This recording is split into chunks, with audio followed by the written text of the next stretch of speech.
those of you who have read my other stories and asked if there was any more, and received cryptic answers from me, I want to apologize for being dishonest. I said several times in the comments that nothing really happened after footsteps, but that wasn't entirely true. The events of the following story weren't locked away in the recesses of my mind. I've always remembered them. It wasn't until footsteps and spoke with my mother about the following events that I realized how intertwined this story was with everything else. But I had originally not even planned on sharing this anyway. My desire to withhold this memory was due mostly to the fact that I don't think I showed good judgment in it. I also wanted consent from another person to tell it, so as not to misrepresent what transpired. I didn't expect there to be a lot of interest in my other stories, so I never thought I'd really get pressed for more details, and would have been happy to keep this to myself for the rest of my life. I haven't been able to reach the other party, but would feel disingenuous withholding the story from those who wanted more information. Now that I've spoken with my mother, and another connecting line has been drawn, what follows is as accurate recollection as I can manage. Once again, I apologize for the length. I spent the summer before my first year of elementary school learning how to climb trees. There was one particular pine tree right outside my house that seemed almost designed for me. It had branches that were so low I could easily grab them without a boost. And for the first couple of days after I first learned how to pull myself up, I would just sit on the lowest branch dangling my feet. The tree outside our back fence was easily visible from the kitchen window, which was just above the sink. Before too long, my mother and I developed a routine where I would go play in the tree while she washed dishes, because it was so easily visible to see me through the window in the kitchen. As the summer passed, my abilities grew, and before too long, I was climbing fairly high. As the tree got taller, its branches not only got thinner, but more widely spread. I eventually reached a point where I couldn't actually climb any higher, so the game had to change. I began to concentrate on speed, and in the end, I could reach my highest branch in 25 seconds. I got too confident one afternoon, and I tried to step on a branch before I firmly grasped the next one. I fell about 20 feet and broke my arm really bad in two separate places. My mom was running towards me yelling, and I could remember her sounding like she was underwater. I don't remember what she said, but I do remember being just simply surprised at how white my bone was. I was gonna start kindergarten with a cast and wouldn't even have any friends to sign it. My mom must have felt terrible because the day before I started school, she brought home a kitten. He was just a baby and was striped with tan and white.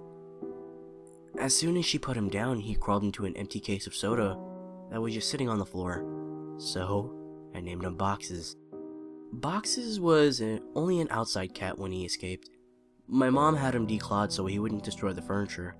So as a result, we did our best to keep him inside. He'd get out every now and then, and we'd find him in the backyard chasing some kind of bug or lizard, though he could hardly ever catch one because he had no front claws. He was pretty evasive, but we'd always catch him and carry him back inside. He'd scramble to look over my shoulder. I told my mom that he did this because he was planning a strategy for the next time.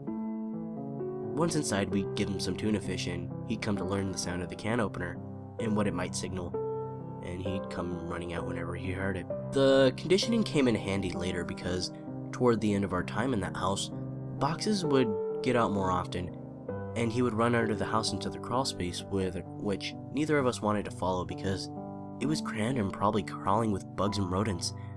Ingenuously, my mom thought to hook the can opener to an extension cord and run it back to the end of the house, right to the hole where Boxes had gone through. Eventually he would emerge with his loud meows, looking excited to the sound, and then be horrified to see how we could run such a cruel ruse on him. A can opener with no tuna made no sense to Boxes. The last time he escaped under the house was actually our last day in it.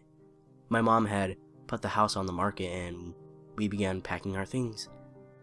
We didn't have much and stretched out the packing a while, though I had already packed up all my clothes at my mom's request. My mom could tell I was really sad about moving and wanted the transition to be smooth for me, and I guess she thought that having me put my clothes in a box would reinforce the idea that we were moving, but things wouldn't really change that much. When boxes got out as we were loading some things into the moving van, my mom cursed because she had already packed the can opener away and she really didn't know where it was. I pretended to go look for it, and so I wouldn't have to go under the house. And my mom, probably completely aware of my little scam, moved one of the panels and crawled in. She came out with boxes pretty quickly and seemed pretty unnerved, which made me feel even better about getting out of it. My mom made some phone calls while I packed a little more, and she came in my room and told me that she had spoken to the realtor and we were going to start moving that day. She said like it was excellent news, but I thought we had more time in that house. She originally said that we weren't moving until the end of next week, when it was only Tuesday. What's more, we weren't completely finished packaging, but my mom said sometimes it's easier just to replace things than haul them all over the city.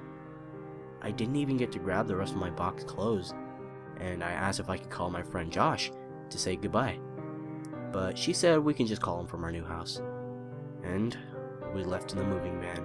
I actually managed to stay in touch with Josh for years, which is surprising since we no longer went to the same school. Our parents weren't close friends, but they knew where we were, so they would try to accommodate to our desire to see one another by driving us back and forth for sleepovers, sometimes every weekend. For Christmas one year, our parents even pooled their money together to get some really nice walkie-talkies that were advised to work across range that would extend to the distance between our houses. They also had batteries that could last for days if the walkie-talkie was on but not used. They would occasionally work well enough so we could talk across the city, but when we stayed over, we actually just used them around the house, talking in mock radio speak that we had taken from movies, and they worked great for that. Thanks to our parents, we were still good friends until we were 10. One weekend I stayed over at Josh's and my mom yelled for me, saying goodnight, and she was still pretty watchful even when she wasn't actually watching me, but I had gotten used to it. Even if I didn't notice it, Josh did, and she sounded upset. Boxes was missing. This must have been Saturday night because I had spent the night at Josh's in the previous night and was going home the next day because we had school on Monday. Boxes has been missing since Friday afternoon. I gathered that she had not seen him since returning home after she dropped me off. She must have decided to tell me because if he was missing and if he wasn't home before I was, I would have been devastated. Not only at his absence, but how she could have kept this from me. She told me not to worry. He'll come back. He always does. But Boxes didn't come back. 3 weekends later, I stayed at Josh's again. I was still upset about Boxes, but my mom told me that there had been many times when pets have disappeared from their houses for weeks or even months, only to return on their own. She said that they always knew where home was and always tried to get back. I was explaining this to Josh when a thought hit me so hard I interrupted my own sense to say it aloud. What if Boxes thought of the wrong home? Josh was confused. What? He lives with you, dude. He knows where his home is. But he grew up somewhere else, Josh. He was raised in my old house a couple of neighborhoods away. Maybe that's where he still thinks home is. Like I do. Oh, I get it. Well, that'd be great because I'll tell my dad tomorrow to take us over there so we can look. No, he won't, man. My mom said that we can't go back over there because the new owners wouldn't want to be bothered. She said that she told your mom and dad the same thing. Josh persisted. Okay, we'll go exploring tomorrow and make our way to your old house. No, if we get spotted, your dad will find out and then so will my mom. We have to go there ourselves. We have to go there tonight. It didn't take much convincing to get Josh on board since he was usually the one to come up with these type of ideas. But we had never snuck out of his house before. It actually turned out to be incredibly easy. The window in his room opened to the backyard, and he had a latch wooden fence that wasn't locked. After those two minor hurdles, we slipped off into the night, flashlight and walkie-talkies in hand. There were 2 ways to get to Josh's house to my old house. We could walk through the streets and make turns, or go through the woods, which would take about half the time. It would have taken us about 2 hours to walk there through the street, but I suggested we go that way anyway. I told him because I didn't want to get lost. Josh refused and said that if we were seen, they might recognize him and tell his dad. He threatened to go home if we didn't take the shortcut, and I accepted because I didn't want to go by myself. The woods were much less creepy with a friend and a flashlight, and we were making pretty good time. I wasn't entirely sure where we were, but Josh seemed confident enough that it bolstered my morale. We walked through a particularly thick patch of tangled trees when my strap on my walkie-talkie got stuck on a branch. Josh had the flashlight, and so I was struggling to get my walkie-talkie free when I heard Josh say, "Hey man, you want to go for a swim?" I looked over where he was shining the flashlight, though I closed my eyes as I did because I now knew where we were. He was pointing at the pool float. This is where I had woken up in the woods all those years ago. I felt a lump in my throat and a string of fresh tears in my eyes as I continued to struggle with the walkie. Frustrated, I yanked it hard enough to break free, and I turned and walked to Josh, who had practically laid down on the pool float in a mock sunbathing pose. As I walked towards him, I stumbled and nearly fell in a fairly large hole that was sitting in the middle of this small clearing, but I regained my balance and stopped right at the edge. It was really deep. I was surprised at the size of the hole, but more surprised the fact that I didn't remember it. I realized it must have not been there that night, because it was in the exact same spot I had awoken. I put it out in my mind and turned to Josh.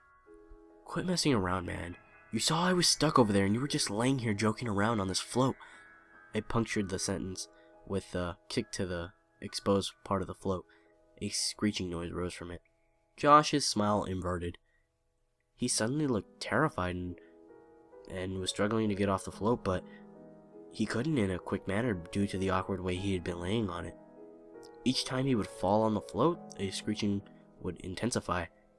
I wanted to help Josh, but I couldn't move myself any closer. My legs wouldn't cooperate.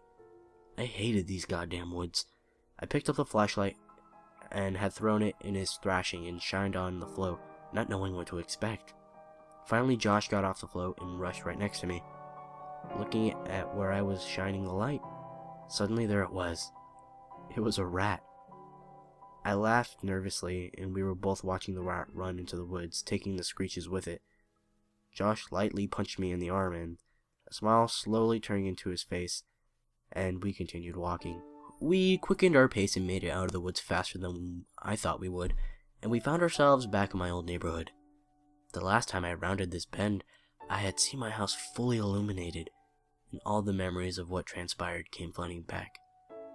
I felt a skipping in my heart as we were finally turning the corner, about to face my house in full view, remembering the last time how incandescent it was. Steps of casually backward, I realized I wouldn't be back here that night if the tree hadn't grown, and I was briefly in awe of how all the events were like that. As we got closer, I could see the lawn. It looked terrible. I couldn't even guess the last time it would have been mowed. One of the shutters had been partially broken loose and was rocking back and forth in the breeze. And over the house, it just looked dirty. I was sad to see my old home in such a state of disrepair. Why would my mom care if we bothered the new owners if they took such little care about where they lived? And then I realized there were no new owners. The house was abandoned, though it looked simply forsaken. Why would my mom lie to me about our house not having new people in it? But I thought this was actually a good thing. It would have been easier to look around for boxes if we didn't have to worry about being spotted by the new family. This would make things much easier and quicker. Josh interrupted my thoughts as we walked to the gate of the house. "Your old house sucks, dude," Josh yelled quietly as he could. "Shut up, Josh. Even like this, it's still better than your house. Hey, man." Okay. I think boxes is probably under the house. One of us should go under and look, but the other should stay right here in the opening just in case he comes out. Are you serious, dude? There's no way I'm going under there. It's your cat, man. You do it. Okay, look, I'll game you for it. Unless you're too scared. Holding my fist, over my upturned palm. Fine, but we go on shoot. Not 1, 2, 3. Rock, paper, scissors, shoot. Not 1, 2, 3. I know how to play the game, Josh. You're the one who always messes up. And it's 2 out of 3. Needless to say, I lost. I wiggled loose a panel that my mom always moved when she went under the house to go get boxes. She only had to do it a couple times, since the can opener trick usually worked. But when she had to do it, she absolutely hated it. Especially that last time. As I looked into the darkness of the crawl space, I had a greater appreciation for why. Before we moved, she said that it was actually better for boxes to run under there since, despite how hard it is to get him out, it was less dangerous than having him jump over a fence and run around the neighborhood. All that was true, but I was still dreading doing this. I grabbed the flashlight and the walkie and began to crawl in. A powerful smell overtook me. It smelled like death. I turned on my walkie. Josh, you there? This is Macho Man. Come back. Oh, God damn it, Josh, cut it out. There's something wrong down here. What do you mean? It stinks. It smells like something died. What? Is it boxes? Oh God, I hope not. I sat down the walkie and moved the flashlight around as I crawled forward. Looking through the hole from the outside, you could see all the way back with the right lighting, but you had to be inside to see around the support blocks that held the house up. I'd say there's about 40% of the area that you couldn't see unless you were actually in the crawl space. But even inside, I discovered that I could only see directly where the light was pointing. I realized that this would make scouting the place so much more difficult. As I moved forward, the smell intensified. The fear was growing in me that boxes had come in here and something had happened to him. I shined the flashlight around, but didn't see much of anything. I wrapped my fingers around the support block to pull myself forward. As I did, I felt something that made my hand recoil. Fur. My heart sank and I prepared myself emotionally for what I was about to see. I crawled slowly so I could prolong what I knew was coming. I inched my eyes at the flashlight, past the block to see what was on the other side. I staggered back in horror. Jesus Christ! Escaped my trembling mouth. It was a hideous and twisted creature, badly decomposed. Its skin had rotted away on its face, and the teeth appeared to be enormous. And the smell was unbearable. What is it? Are you okay? Is it boxes? I reached for the walkie. No. It's not boxes. Well, damn, man. What the hell is it? I don't know. I shined the light on it again and looked at it with much less fear in my vision. I chuckled. It's a raccoon. Wow, dude. Well, keep looking. I'm gonna go inside the house to see if he might have made it in there somehow. What? No, Josh, don't go in there. What if Boxes is still down here and runs out? He can't. I put the board back up. I looked back and saw that he was telling the truth. Oh, why would you do that? Don't worry, man. You can move it easy. This makes more sense. If Boxes had run out and I missed him, then he would have been gone. If he's down there, then grab him tight and hold him. I'll come down there and move the board. If he's not, then you can move it yourself while I go look in the house. Some of his points were good, and I doubted that I'd be able to get out anyway. Okay, be careful, but don't touch anything. There's a bunch of my old clothes still in boxes in my room. You can look to see if he crawled in one of those. And make sure to bring your walkie. Roger that, good buddy. I realized that it would be pitch black in there since the power had probably been cut off since nobody was paying the bill. With any luck, you'd be able to see from the streetlights, and that might cast some lights inside. Otherwise, I'm not sure what he'd do. Before too long, I heard footsteps over my head, and I felt old dirt raining on me. Josh, is that you? Breaker, this is Macho Man coming from Big Tango Foxtrot. The Eagle has landed. What's your 20, Princess Jasmine? Over. Fucking asshole. Macho Man, my 20 is in your bedroom looking at your stash of magazines. Looks like you got a thing for dudes' butts. What's the report on that? Over. I could hear him laughing without the walkie, and I started laughing too. I heard the footsteps fade away a little. He was now in my room. Man, it's dark in here. Hey, are you sure you had boxes of clothes in here? I don't see any. Yeah, there should be a couple boxes in the front chest. Nah, dude, there aren't any boxes here.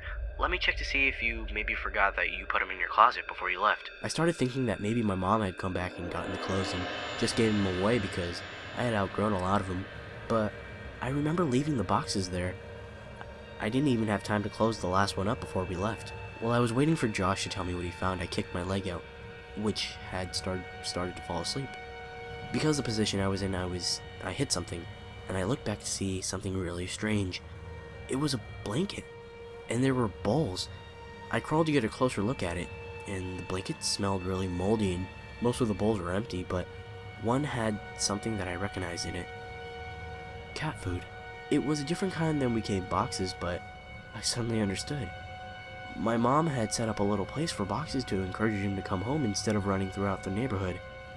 That made a lot of sense, and even more likely that boxes would have come to this place. That's so cool, Mom, I thought. Dude, I found your clothes. Oh, cool. Where are the boxes? Like I said, dude, there are no boxes. Your clothes are in your closet. They're hanging up. I felt a chill. That was impossible. I had packed all my clothes, even though they weren't supposed to move for another 2 weeks. When we left, I remember packing them and thinking that it was stupid of me to have my clothes out of the box and put them back in. I had packed them, but somebody had hung them back up. Why, though? Whatever the reason was, Josh needed to get out of there. That can't be right, Josh. They're supposed to be in boxes. Stop messing around and come back outside. No joke, man. I swear I'm looking right at them. Maybe you thought you left them? Ha! Wow, dude. You sure do like to look at yourself, don't you? What? What do you mean?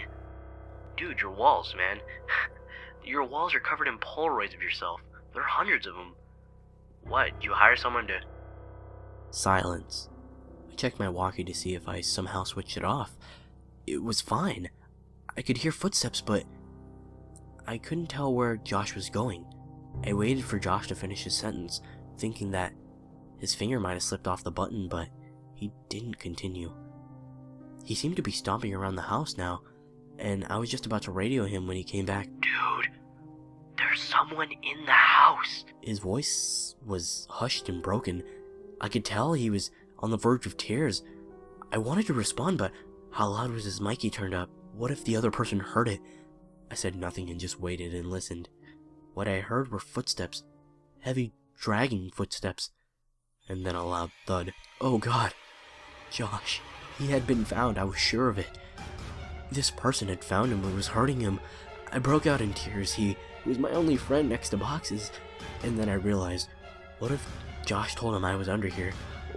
What could I possibly do? As I struggled to compose myself, I thankfully heard Josh's voice through the walkie. He's got something, man. It's like a big bag or something. He just threw it on the floor. Oh God, man. The bag, I think it just moved. I was paralyzed. I wanted to run home. I wanted to save Josh. I wanted to go for help. There was just so many things I wanted to do, but I just lay there, frozen. As I lay there, unable to move my eyes, I focused on the corner of the house. The light was under my room. I moved my flashlight. My breath hitched at what I saw. Animals. Dozens of them. All of them dead. They lay in piles all around the perimeter of the crawl space. Could boxes be among these corpses? Was this what the cat food was for? Seeing this broke my shock as I knew I had to get out of there. I scrambled for the board and I pushed it, but it wouldn't budge. I couldn't move it because it was wedged in there, and I couldn't get my fingers around it since the edges were on the outside. I was trapped. God damn you, Josh, I whispered to myself. I could feel the thunderous footsteps over me. The house was shaking. I heard Josh scream, and matched by another scream that wasn't full of fear. As I continued pushing, I felt the board move, but I knew it wasn't me who was moving it. I could hear footsteps above me and in front of me, and the shouting and screaming filling the brief silences between the footsteps. I moved back and held my walkie and tried to defend myself, and the board was thrown to the side and an arm shot in and grabbed me. Let's go, man, now! It was Josh. Thank God. I scrambled out of the opening holding my flashlight and my walkie. When we got to the fence, we both jumped it, but Josh's walkie fell. He reached for it and I told him to forget it. We had to move. Behind us I could hear a yelling, though. They weren't words, only sounds. And We perhaps foolishly ran through the woods trying to get to Josh's quicker, but somewhat harder to follow.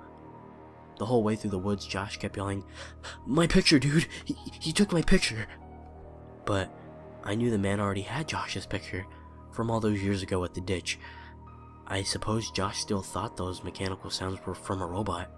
We made it back to Josh's house when we went back to his room before his parents woke up. I asked him about the big bag and if it really moved, and he said he couldn't be sure. He kept apologizing for dropping the walkie at the house, but obviously that wasn't a huge deal. We didn't go to sleep and sat peering out the window waiting for him. I went home later that day, as it was about 3 a.m. already. I told my mom the basis of the story a couple of days ago. She broke down and furious about the danger I put myself in. I asked her why she made up all those things about bothering the new neighbors and stopping me from going. Why did she think the house was so dangerous? She became irritated and hysterical, but she answered my question. She grabbed my hand and squeezed it harder than I ever thought her capable of, and locked her eyes into mine, whispering, afraid that she might be overheard. Because I never put any fucking blankets or any bowls under the house for boxes. You weren't the only one to find them. I felt dizzy. I now understood why she looked so uneasy after she brought boxes from under the house the last day we were there. She found more than spiders or a rat's nest that day. I understood why we left almost 2 weeks early. I understood why she tried to stop me from going back. She knew. She knew he made his home under ours, and she kept it from me. I left without saying another word to her, and I didn't finish the story for her, but I will finish it for you, right here. I got home from Josh's that day and threw my stuff on the floor. It scattered everywhere, but I didn't care. I just wanted to go to sleep. I woke up around 9 p.m. To the sound of boxes meowing. My heart leapt. He had finally come home. I was a little sick after the fact that if I would have just waited one more day, none of the previous night's events would have even happened, and I would have had boxes anyway. But that didn't matter. He was back. I got off my bed and called for him, looking around to catch a glint of the light off his eyes. The crying continued, then I followed it. It was coming from under the bed. I laughed a little, thinking that I just crawled under a house looking for him, and how this was so much better. His meows were being muffled by a shirt, so I flung it aside and smiled, yelling, "Welcome home, boxes." His cries were coming from my walkie-talkie. Boxes never came home.